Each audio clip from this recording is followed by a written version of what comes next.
President Trump staying in Washington for Christmas as the Senate heads home amid a partial government shutdown and standoff for border security. Hello and welcome to Justice. I'm Jeanine Pirro. Thanks for being with us. And thanks to all of you for once again making Justice #1 last weekend. We have a great show on deck with a big guest lineup, including White House Deputy Press Secretary Hogan Gidley, Senator Lindsey Graham, Congressman Mark Meadows, Jim Jordan, and Matt Gaetz, to name just a few.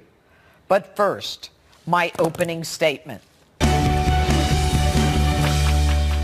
With all due respect, I would like to direct my open to the President of the United States.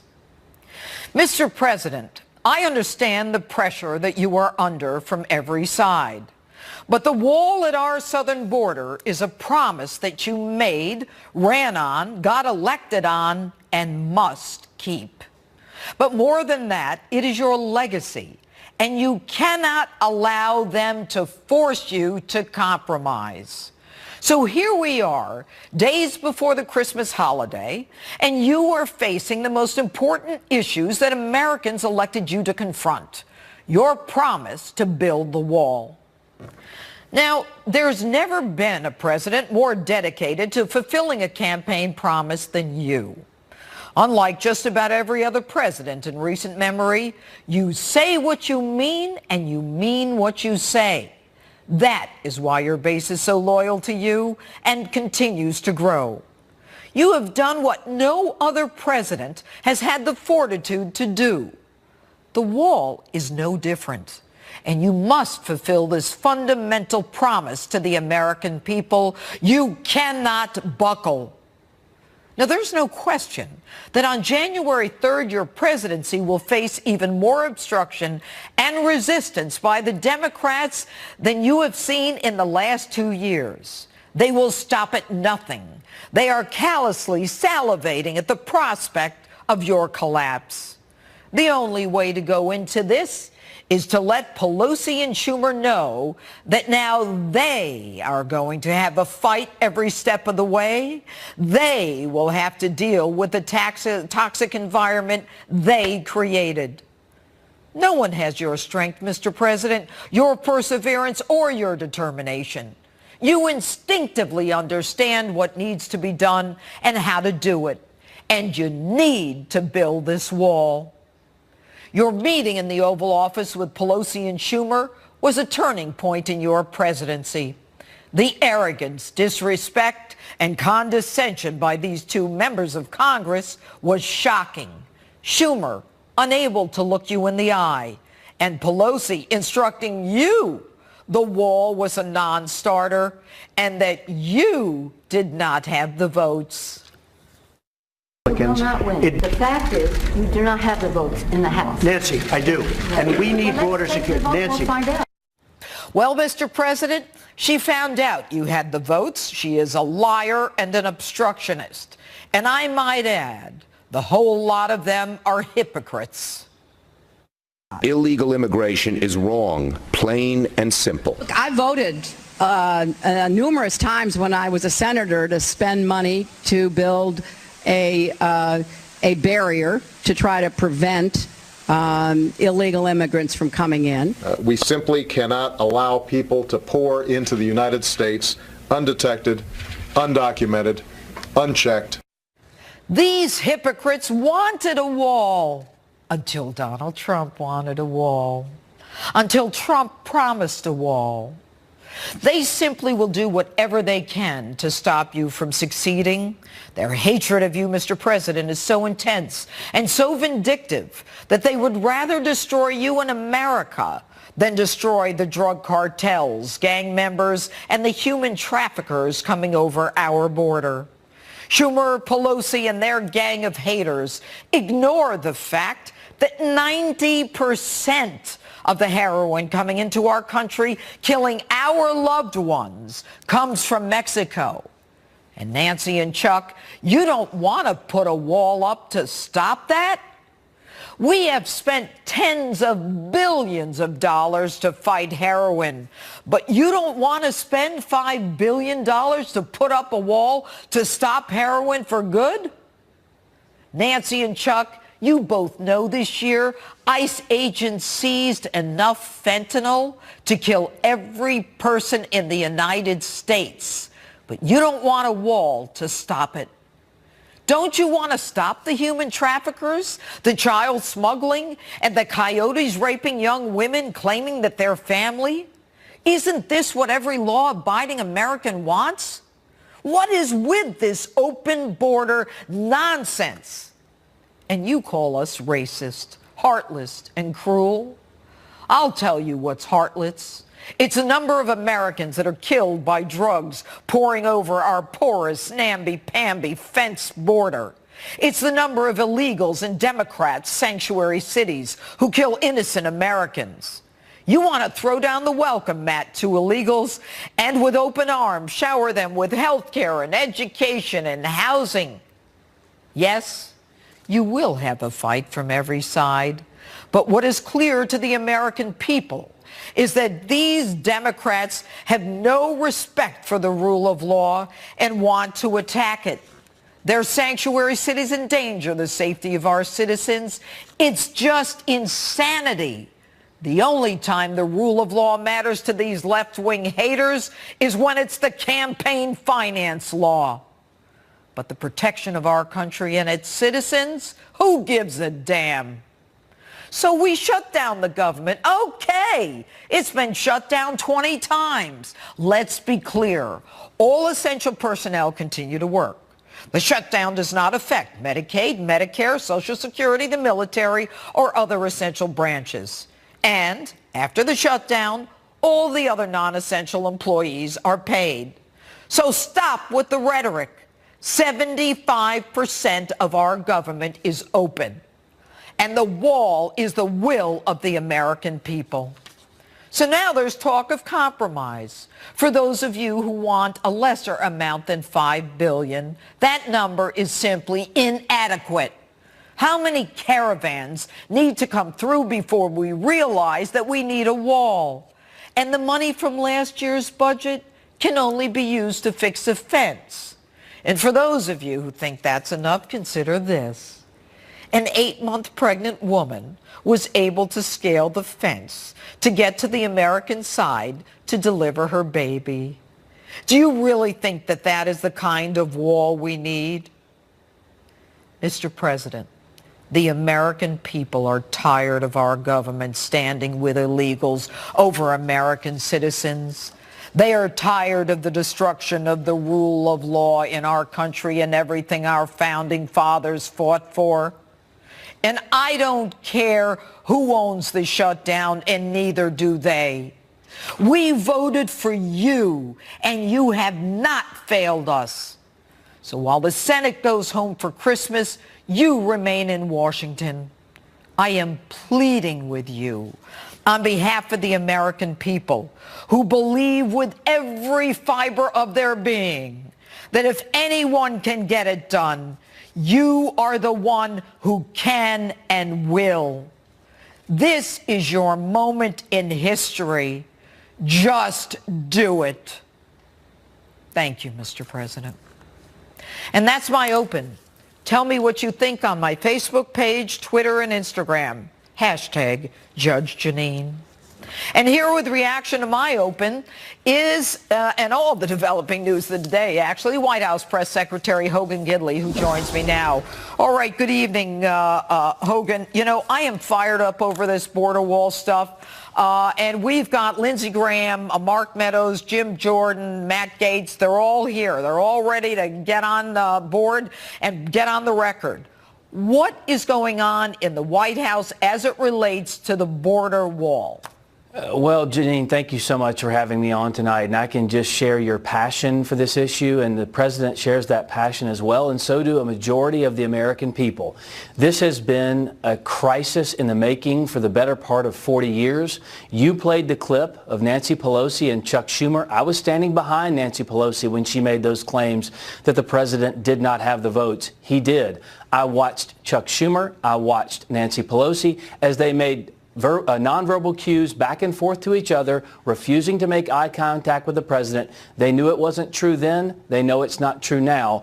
This country is facing a crisis. The American president, Donald Trump, ran on that crisis, addressing that crisis. He's ready to take it on, face forward for all the world to see, because we've got to fix it, and we've got to fix it now. That's why the vote happened.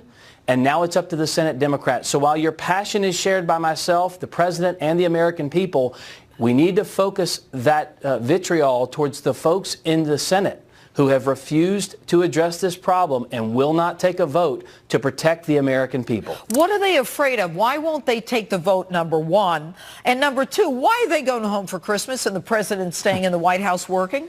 The president wants to fix this, so he's going to stay here. He's not going home to Mar-a-Lago. He's not taking a vacation like the senators are.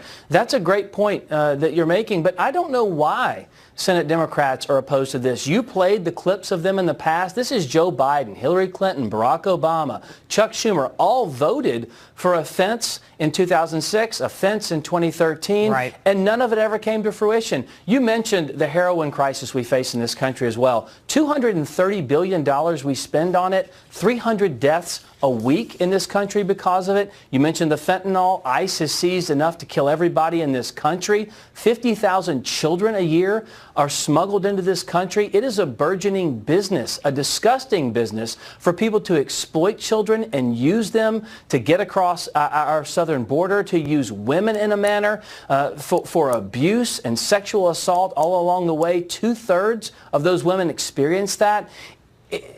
All that being said, at the very least, you should want to stand up and protect the American people.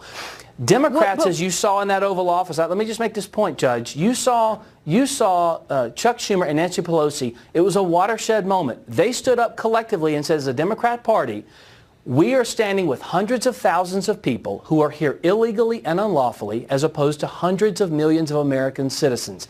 That's got to stop. The president wants to work with them. He does not want to shut down. We have to get something done to protect the American people and keep the government open.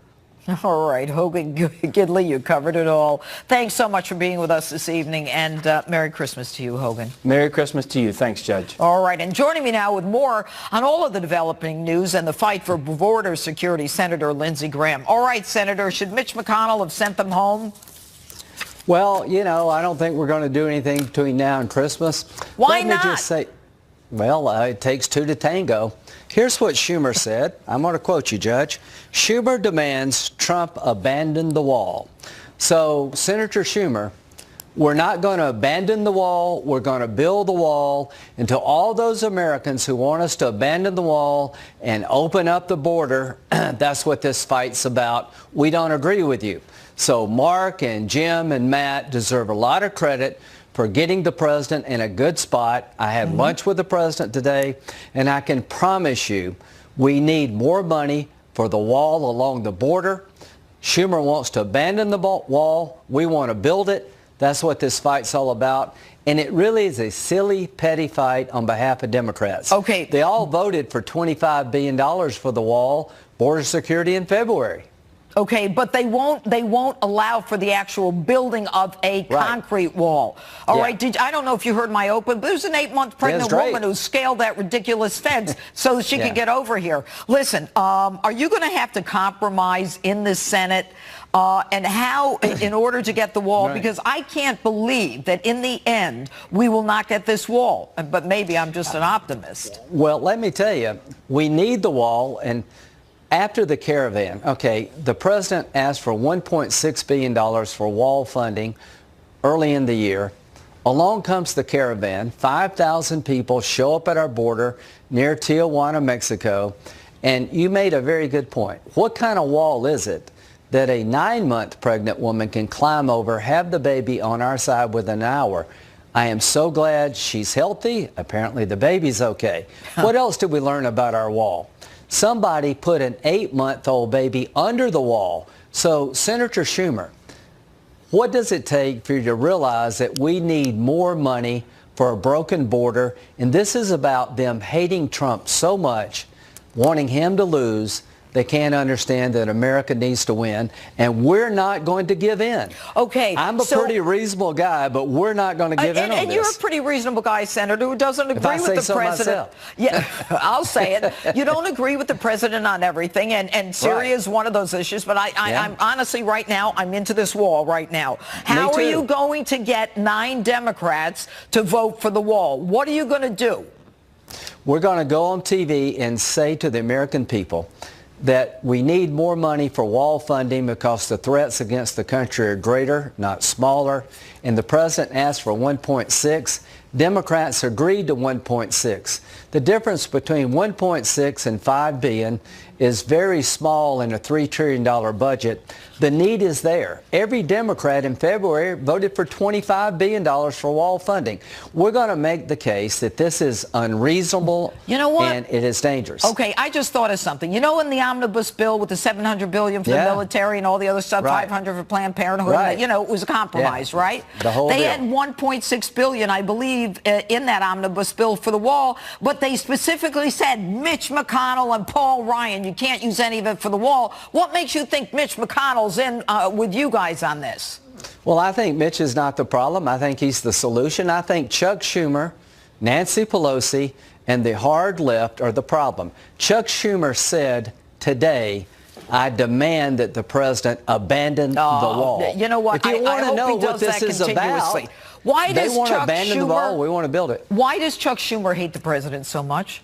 Well, I'm not saying he hates the president as a person. I'm saying this, that he hates the president's agenda, that he's kowtowing to the radical left, that most Americans understand compromise is good. The Democrats have told the president, you won't get 1 penny for the wall. Right. The people voted for the president to build the wall. They're on the wrong side of this issue. The 3 people coming behind me, these congressmen, they understand what 2016 was all about. We did lose the House in 2018, but I promise you this, the issue of securing our border is alive and well. And when Chuck Schumer tells the president, he demands that he abandon this wall, President Trump should listen to your opening statement. He will. I've never seen the president more determined to get something done than to build this wall. Good. Senator Lindsey Graham, always good to have you on the show. Come back and see us sometime. I'll be back. All right. Merry Christmas. And coming up, Congressman Mark Meadows, Jim Jordan, Matt Gaetz, all standing by live to discuss this critical issue. Will we be able to get the wall funded? The answers you won't want to miss are next.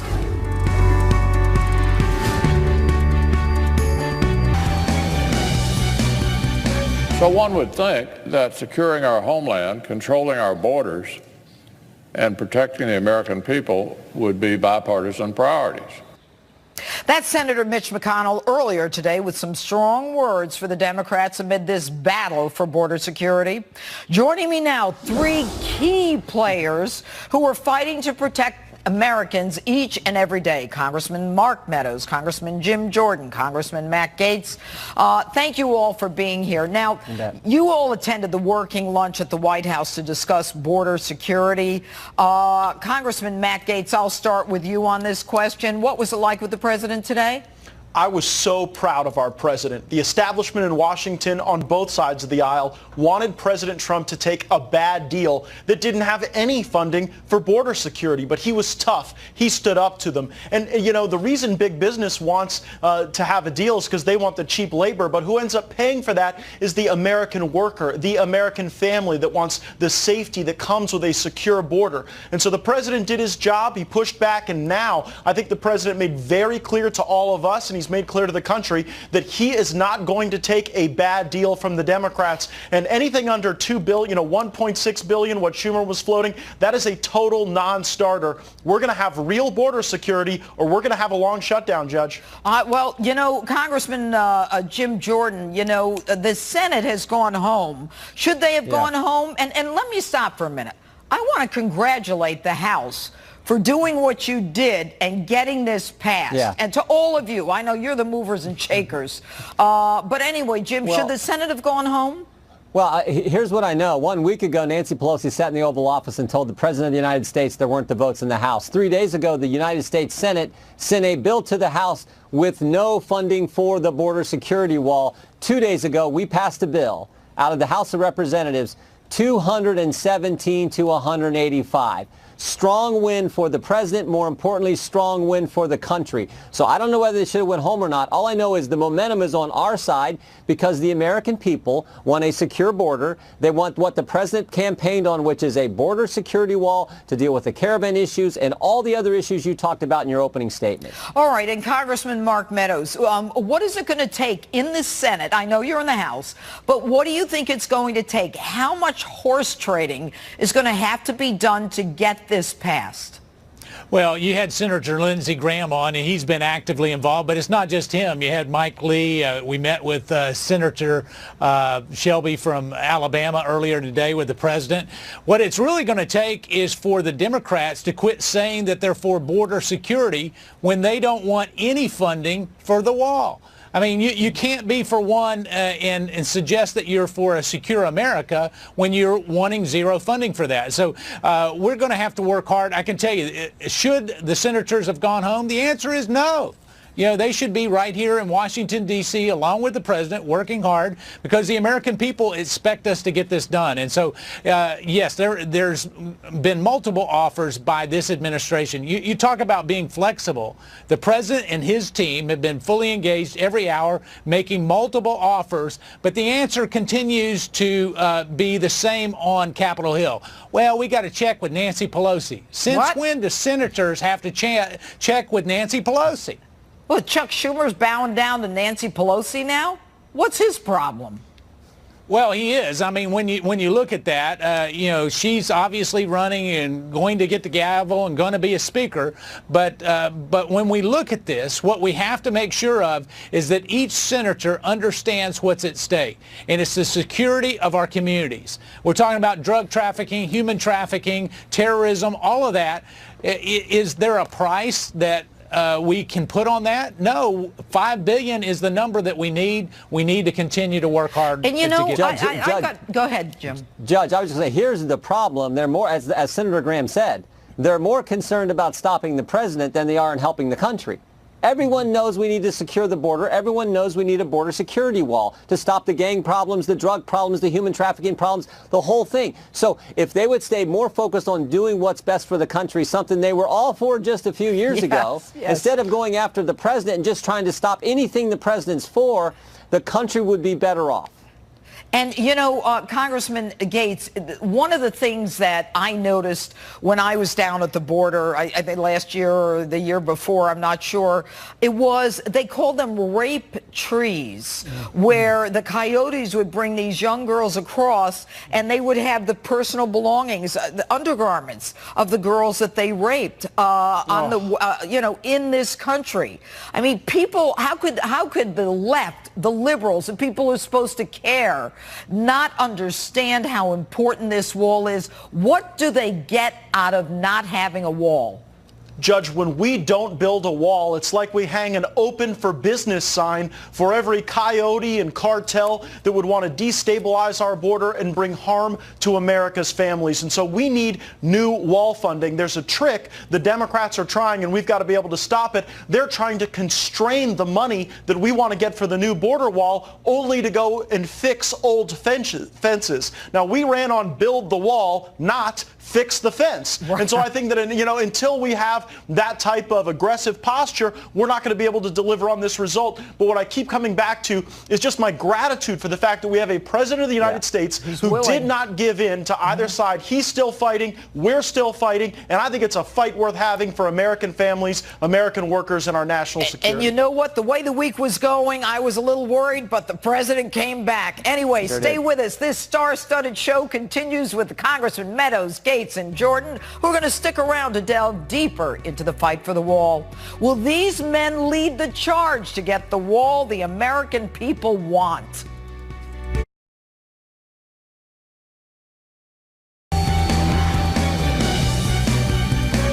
Welcome back to Justice on this very busy night of news. Congressman Mark Meadows, Jim Jordan, Matt Gaetz are all back with me to continue the discussion on the critical issue of the border wall.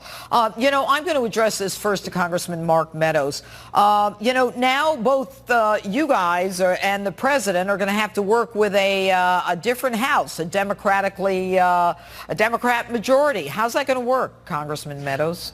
Well, obviously, you're going to have to make a choice here. I think the president has made it very clear. Either you're going to actually work in a bipartisan way or you're not. And right now, all indications are the Democrats are not interested in cooperating or finding common ground. We see this on the border wall where they're saying $0 are enough. The other thing that we're seeing is multiple letters, some 50-plus letters coming out of oversight on investigation. Yeah. So you got two tracks. You got either a legislative track or an investigative track, and I can tell you, I'm having a lot of fruitful conversations with Democrats, but the choice is going to be made very soon. Is this going to be one that we're going to move the country forward and cooperate together or not? I say first out of the box, Nancy Pelosi and $0 on the wall is not a good sign. It's amazing. All they did when you guys were in power was obstruct, resist, obstruct, resist. You guys now say, look, let's work together, and they're continuing with that, even though, it's just unbelievable. 51 letters, Judge, that Elijah Cummings, as Mark just said, 51 letters he's already sent to the administration, various federal agencies. All kinds of investigations they're going to proceed with. Yeah, well, they're going to be busy doing that, not the people's business. But anyway, Jim, there is talk about having a status quo spending bill with no wall. How would that work, and could that possibly happen? No, that's what they tried. That's what we just defeated, and we amended it and put on the $5 billion for the wall. So that is not going to fly in the United States. That's not going to fly for the rest of this Congress. They may, if we get to a point later, they may try that, but that is not what's needed. We need the money for the wall. Judge, I was thinking about this. The moment I most remember last week, the moment I most remember is when the president and Nancy Pelosi were talking there in the Oval Office, and Nancy Pelosi said, we want to do this in private. He says, no, Nancy. Yep. This is a good thing. Transparency is a good thing for the American people. And the president is so right. We need to have this open debate and focus right on this key issue. We need a border security wall. The president has done that moment in the Oval Office. We've been continuing it this week. We need to continue to have this debate so we can get done what we all promised the American people we were going to do for them. Well, you know what? There's no question that the American people are fascinated seeing a president talk to the other side of the aisle and have discussions. I know he did it last year once. I was absolutely glued, and what was so shocking was the way they wouldn't make eye contact with him, the disrespect. But anyway, let's talk about Mitch McConnell. Mitch McConnell, guys, was all in when it came to Kavanaugh. And as I referenced in one of my other segments, I said Mitch McConnell was part of that omnibus bill where they had $1.6 million for border security, but it was not allowed to be used for the border wall. So I'm kind of skeptical as to whether or not McConnell is all in on this. Am I right or wrong, or talk to me? I think you're right, Judge. If Mitch McConnell were serious about the border wall, he would not have voice voted out of the Senate legislation that preserved the status quo. Donald Trump ran against the status quo. That is what we're trying to change. We don't want business as usual. Frankly, what Mitch McConnell ought to do is use the nuclear option so that we're able to get this vote up with 51 votes. Now, again, I don't know if that would be successful, but if the Democrats could go to a 51 vote threshold for Obamacare when that was Obama's signature issue, I don't understand why we couldn't go to a 51 vote threshold for the wall, which is President Trump's signature issue. Okay, and Judge, let me jump in there real quick, because you've hit a key point.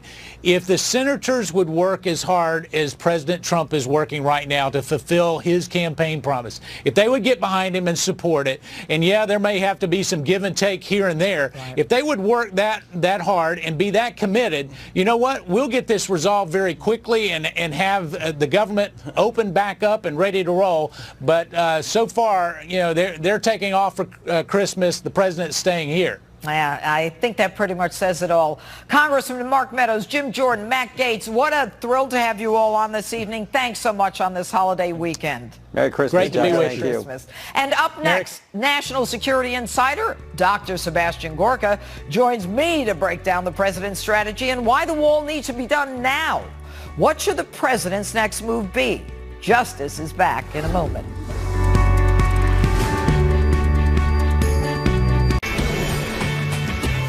Welcome to Waters World. I'm Jesse Waters. Major news coming out of Washington this week besides the shutdown. Mattis is out. James Mattis giving his resignation as defense secretary, stepping down in February after President Trump announced plans to pull out all U.S. troops from Syria and withdraw roughly 7,000 U.S. troops from Afghanistan in the coming months. Also this week, the president scoring a major victory with criminal justice reform, with overwhelming support from both chambers, proving both Democrats and Republicans can agree on something when they try. Here to break this all down, former intelligence analyst and commentator Morgan Ortagus and former Trump campaign manager Corey Lewandowski, the author of Trump's Enemies, and that book is very, very, very long. All right, ladies first. We'll start with Morgan. In my opinion, the only reason we're in Syria is because Bush got us into Iraq, then Obama got us out too early, and ISIS took over. So Trump and Mattis came in, bombed the heck out of the caliphate, basically eliminated the caliphate, and Mattis wants to stay and try to secure the peace and hold the allies' hands, and Trump's thinking to himself, you know what, we got in, we got it done, let's get out. Is that true? I think that's a fair assessment. I think it's important to look at Syria and Afghanistan as two very different conflicts. One of the most important things that any president has to do, especially when they're committing young men and women's lives, is to explain why we're there and what the mission is. This president has said, even before he ran for president, as long as he's been in public life, that he is very wary of getting the U.S. entangled overseas. He had a very clear mission. What I think we really need as a follow-up action from this announcement is really a plan from the president, his national security team on when we're leaving, how we're going to secure. We have a lot of assets on the ground there, like military equipment that could fall into the hands of the Iranians. And I also want to know from the president, how do we now counter Iran? Because he had a countering Iran strategy that I applauded as one of the most important things he would do. I think you counter Iran not by fighting a proxy war in Syria. That's the president's opinion. I think there's other ways to contain the Iranians than fighting basically in Russia's backyard, in Russia's little puppet regime. It doesn't have to be in Syria. Is that the president's thinking, Corey? Well, look, I know this, Jesse. I know the president wants to make sure that when we fight our enemies, we're doing it on their home turf and not on ours, and that's very important. But you also have to ask yourself the question, how long are we going to keep our troops overseas in Afghanistan? We've been there 6,000 days, if you can imagine that. Over 6,000 days. In Syria, the question is, we have destroyed and decimated those insurgents over there, but how long are we going to keep our military assets over there, and how important is it for the United States to remain there? And I understand generals' positions. They want to keep our men and women in those places for strategic reasons. But as an American citizen, I want to bring our men and women home and make sure we're only deploying them when they have the best interests of the United States in mind. Well, usually when America gets involved in foreign wars, we win and then we leave troops there in order to sustain the peace and just kind of as a bulwark against any further aggression. But this president doesn't want to do it that way. He doesn't see that in the U.S. national interest, and he thinks to himself, why are we fighting alongside the Kurds? Is that what America, blood and treasure, does it need to be spilled fighting alongside the Kurds? And he's also thinking to himself, listen, we can go back in if we need to and bomb them again. But why sustain boots on the ground in Syria for year after year after year? Does it really make sense, Morgan? Well, I think that's an incredibly complicated question. First of all, when it gets to the Kurds, the reason why there's a lot of people that are concerned about that is because they have fought alongside it. They've been some of the most effective fighters in the Middle East against ISIS. You are right, Jesse, that we can go back in, and we did have to do that in the Obama administration when we saw ISIS flare up in Iraq. I think the conversation that the president is having with the American people is overdue and is incredibly important, where we have to... Do you think he should give a televised address about the Middle East strategy in Afghanistan and Syria? Absolutely. I mean, what a lot of people don't know is that we actually have more ongoing operations in Africa than in the Middle East right now. So I think there's a lot as it relates to foreign policy that the American people need to understand. And I think there's a lot of people, look, if you look at the latest polling on American sentiment on Afghanistan, depending on the poll, there's only 20 to 25% of Americans that really understand our mission there and support it. I'm very supportive of what we've done in Afghanistan. I'm on the board of the American University in Afghanistan. I believe in this, but the president is right to be very concerned about the amount of money that we have spent in Afghanistan and in Syria, but more in Afghanistan. We have spent billions of dollars, and we've corrupted that place in many ways. It's been a mess. Afghanistan's a mess. Everybody knows that. And I think Corey in Syria, he's saying, you know, why are we paying all this money to protect Syria's borders? Let's bring the troops home and protect our own borders. But I can also see the flip side. I could see, you know, hanging allies out to dry. What kind of message does that send to people in the Middle East that want to fight alongside of us?